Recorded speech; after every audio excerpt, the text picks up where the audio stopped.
Hi everybody, பாஷா படம் 1.25 வருஷமா ஓவர்ஃபுல்லா வசூல் சாதனை பண்ணிருக்கு. அது மட்டும் இல்லைங்க, சூப்பர் ஸ்டார் ரஜினிகாந்துடைய மாசுனா இப்படிதான் இருக்கும் அப்படின்னு விநியோகஸ்தகர் அதிரடி வீடியோ.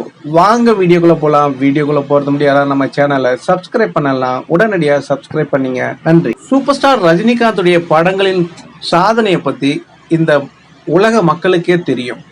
அது மட்டும் இல்ல, எப்போதும் பாத்தீங்கன்னா தலைவர் படங்களுடைய தயாரிப்பாளராக இருக்கட்டும், டிஸ்ட்ரிபியூட்டராக இருக்கட்டும், ஏன் திரையரங்க உரிமையாளர்களாக இருக்கட்டும், அது மட்டும் இல்லைங்க, அங்கே சமோசா விற்கிறவங்களுக்கு சைக்கிளுக்கு டோக்கன் போடுறவங்க வரைக்கும் எல்லாருக்கும் லாபத்தை மட்டுமே கொடுக்கும் அப்படின்றது இது வரலாறு. இதை நான் சொல்லலைங்க, எல்லா திரை விமர்சகர்களும் சொல்லியிருக்காங்க, எல்லா பத்திரிகையாளர்களும் சொல்லப்பட்டது. ஓகேங்களா? இதுல எந்த ஒரு மாற்று கருத்தும் கிடையாது. பாஷா படம் தமிழ்ல மட்டும் இல்லைங்க, இந்திய திரையுலகத்தையே ஒரு ஆட்டங்கான வச்சது அப்படின்னு சொல்லலாம். இன்னைக்கு வரைக்கும் மாஸ் அப்படின்னு ஒரு எடுத்துக்காட்டா சொல்லணும்னா பாஷா படம் தான் சொல்லலாம்.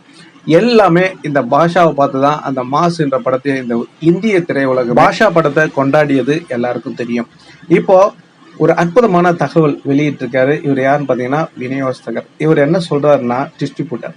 இவர் என்ன சொல்றாருன்னா, இந்த படத்தை அவங்க ரேட் எவ்வளவுக்கு வாங்கியிருக்காங்கன்னா 1 கோடிக்கு தான் வாங்கியிருக்காங்க. இந்த படத்துடைய முழு விலையே 1 கோடி தான். ஆனா இந்த படத்தை ஒரு மாசமும் பாத்தீங்கன்னா அவங்க ஓவர்ஃபுல்லாவே போயிருக்கு. அதாவது 1 கோடிக்கு வாங்கி அதுக்கப்புறம் அந்த பப்ளிசிட்டி இதெல்லாம் சேர்த்தா ஒரு 25 லட்சம். அப்போ 1.25, அதாவது டோட்டலா 30 crore வந்துச்சுன்னா, அதுக்கப்புறம் ஓவர்ஃபுல் ஆச்சுன்னா அதுக்கு மேல வந்தா உங்களுக்கு 25% உங்களுக்கு லாபத்துல பங்கு அப்படின்னு சொல்லியிருக்காங்க.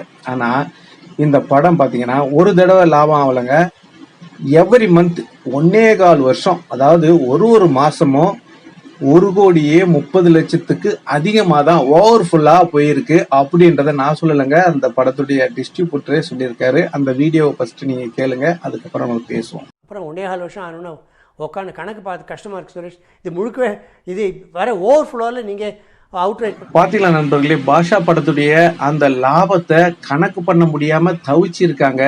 1.25 வருஷத்துக்கு அப்புறமும் அவங்களால அந்த லாபத்தை கணக்கு பண்ண முடியலன்னு சொல்றாங்க. அப்போ எப்படியாப்பட்ட படம் அப்படின்றத நீங்களே யோசனை பண்ணீங்க.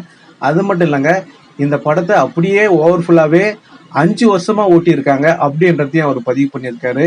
அது மட்டும் இல்லைங்க, இந்த படத்தை 20 வருஷமா நாங்க ஓட்டணும் அப்படின்னு திருப்பூர் சுப்பிரமணியம் சொல்லியிருந்தாரு. ஏன்னா எப்பெல்லாம் அந்த படத்துடைய தாக்கம், அதாவது படம் எங்கேயும் சரியா ஓடல அப்படின்னு சொல்லக்குள்ள உடனே பாஷா படத்தை போட்டு அந்த கல்லா கட்டிடுவாங்களாம் அப்படின்றதையும் நம்ம திருப்பூர் சுப்பிரமணியம் அவர்கள் சொல்லியிருந்தாங்க. இது போல பாஷா படத்துடைய அந்த சான்று, அந்த புகழ் இன்னமும் பாடிக்கிட்டு தான் இருக்காங்க. இப்ப கூட பாஷா படத்தை டிவியில போட்டா அவ்வளவுதாங்க, அவரு டிஆர்பியில எகிரி அடிச்சுட்டு போயிட்டே இருப்பாரு. அது எந்த ஒரு புது படமா இருந்தா பரவாயில்ல, தூக்கி அடிச்சு போயிட்டே இருப்பாரு. இன்னைக்கும் கொண்டாடிட்டு இருக்காங்கன்னா தலைவருடைய அந்த மாஸ் ஸ்கிரீன் பிரசன்ஸ். ஒண்ணு பாத்தீங்கன்னா நம்ம சுரேஷ் கிருஷ்ணன் அவர்கள் அருமையா செதுக்கி இருப்பாங்க. பாடல் காட்சிகளா இருக்கட்டும், தேவாவுக்கு ஒரு நன்றி சொல்லியே ஆகணும். அவ்வளவு அற்புதமான பாடல்களை போட்டு நம்மள எல்லாம் மிரட்டி வச்சிருப்பாரு. இன்னைக்கும் அந்த பாடல் பாடிக்கிட்டு தான் இருக்கும். எப்போ அப்படின்னாக்கா வருஷம் அங்க ஆயுத பூஜை அன்னைக்கு இந்த பாடல் எல்லாமே ஆட்டோவே கிடையாது அப்படின்னு சொல்லலாம். நான் ஆட்டோக்காரன் அப்படின்ற பாடல். இன்னும் பாத்தீங்கன்னாக்கா நிறைய சொல்லிக்கிட்டே போகலாம். இந்த படத்துடைய வெற்றி இமாலய வெற்றி அப்படின்னு சொல்லலாம். அதாவது இது கோவையில பாத்தீங்கன்னா 368 நாட்கள் ஓடிச்சுங்க. அதாவது 1 வருடம். தலைவருடைய படங்கள் 1 வருடங்கள் ஓடிய படங்கள்லாம் நிறைய இருக்கு. சந்திரமுகி பாத்தீங்கன்னாக்கா 1 வருடத்துக்கு மேல, அதாவது 890 நாட்களுக்கு மேல ஓடிச்சு. அது ஒரு மாபெரும் வெற்றி. அதுக்கப்புறம் கபாலி படம் பாத்தீங்கன்னா அது 365 நாள் ஓடிச்சு மதுரையில. இந்த மாதிரி பயங்கரமான சாதனை. அந்த சந்திரமுகி சென்னையில ஓடிச்சு. இது போல சாதனை யாருமே படைக்க முடியாதுங்க. வசூல்லையும் சரி, அதிக நாள் ஓடியதா இருந்தாலும் சரி, எல்லாம் தலைவர் பக்கம் தான் இருக்கும் அந்த சாதனைகள்லாம். இவரெல்லாம் நெருங்க முடியுமா?